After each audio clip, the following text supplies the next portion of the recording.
Hey folks, so some Virginia updates. The situation in Virginia is very pivotal to us as a country because what's happening in Virginia is the building blocks for a greater Democratic plot. Um, if you can look at the news and tell me that you don't believe the Democrats are plotting against the American people, I don't know what to say to you. But let's go on. So this week, SB 16, the assault weapons and large capacity magazine ban, was quashed. Now, at face value, it seems like a small victory. You know, here's the problem though. SB 35 passed. SB 35, which is going to allow municipalities to ban firearms at public events, also is going to repeal the current law in effect that restricts municipalities from enforcing ordinances that would prohibit the purchase, possession, transfer, ownership, carry, storage, or transport of firearms or ammunition. So really, SB 16 getting quashed wasn't a big deal because they have that in place now where they can do the exact same thing. I mean, hell, with that law, they can put in a rule saying you have to have insurance for your firearms. A menagerie of things they can do with that law. But they threw us a bone, and people are going to be like, yay, we got a victory. No, we didn't. We got rope-a-doped. So then there's SB 69, which will... it amends the current law in Virginia, allowing Virginians to only purchase one handgun per month, or in a 30-day period. Again, I've done a ton of research on the Second Amendment. I haven't found anywhere in the Second Amendment where it says, shall not be infringed as long as you only purchase so many. I could be wrong. If you have found that information, please provide it in the comment section. I'm happy to research it and put it in a future video. Then there's SB 70, the background check. It requires a background check for all sales to licensed FFLs, pawn shops, transfers of firearms from family member to family member, or if they're lended to a friend, you have to do a background check then. And I believe it also covers ammunition as well. You have to get a background check for your ammunition. California's been doing that for a couple years now. So on the firearms front, we really don't have any. We haven't gained any ground. We gotta hope Lobby Day does something. Obviously, there's I don't know. They noticed us at least because 16 didn't go through. But really, like I said, it's a paper victory.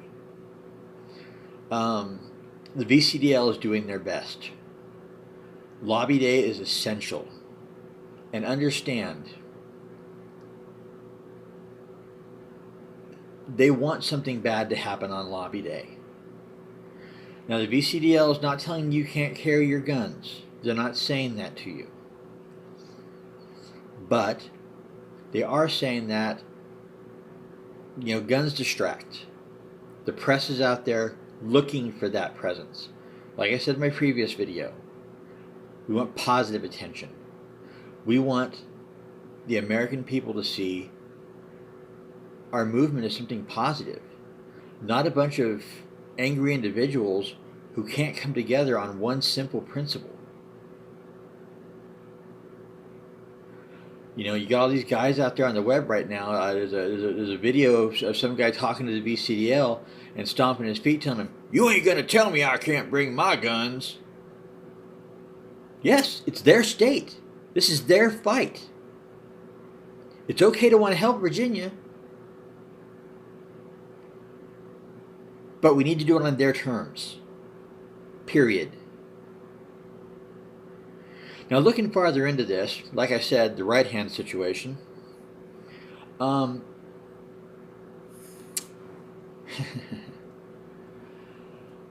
So, another set of laws was decided on this week too. With the success of Michael Bloomberg's voter mandering project in Virginia, flooding the Richmond area with blue voters, there were some failures for it. The biggest failure was that a lot of the people he flooded the area with, and other rural areas with, they couldn't vote because Virginia has a voting ID law. They didn't have documentation to acquire the ability to vote. So they sat quietly and they used the people they could to sway those votes through Richmond. That's cool. Nothing we can do about it. It's done and gone. But I believe this whole ploy is kind of a launching point for something bigger. This week, without anybody noticing, a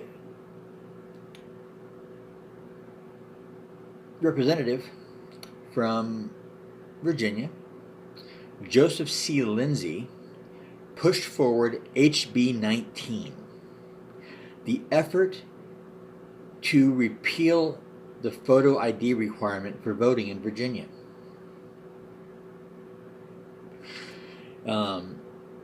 The summary says, removes the requirement that voters show a form of identification containing a photograph in order to be allowed to vote. The bill requires a voter to show either his voter registration confirmation documents, his valid Virginia driver's license, his valid United States passport, or any other identification issued by the Commonwealth. One of its political subdivisions, or the United States, any valid student identification card issued by any institution of higher education located in the Commonwealth or any private school located in the Commonwealth.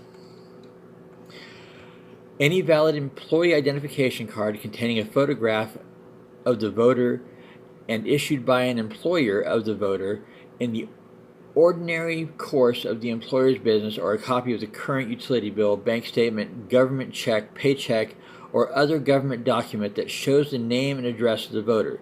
The bill adds language regarding identification requirements for certain voters pursuant to Federal Help Americans Vote Act of 2002.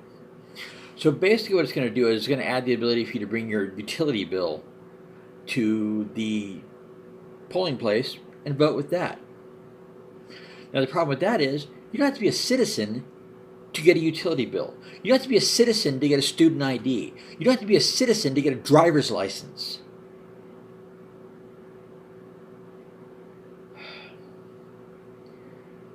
So, right there, once they pass that, I can tell you right now, you're going to see a flood of blue voters pouring into Virginia's rural areas that have voted predominantly red and make up a lot of the sanctuary Second Amendment cities.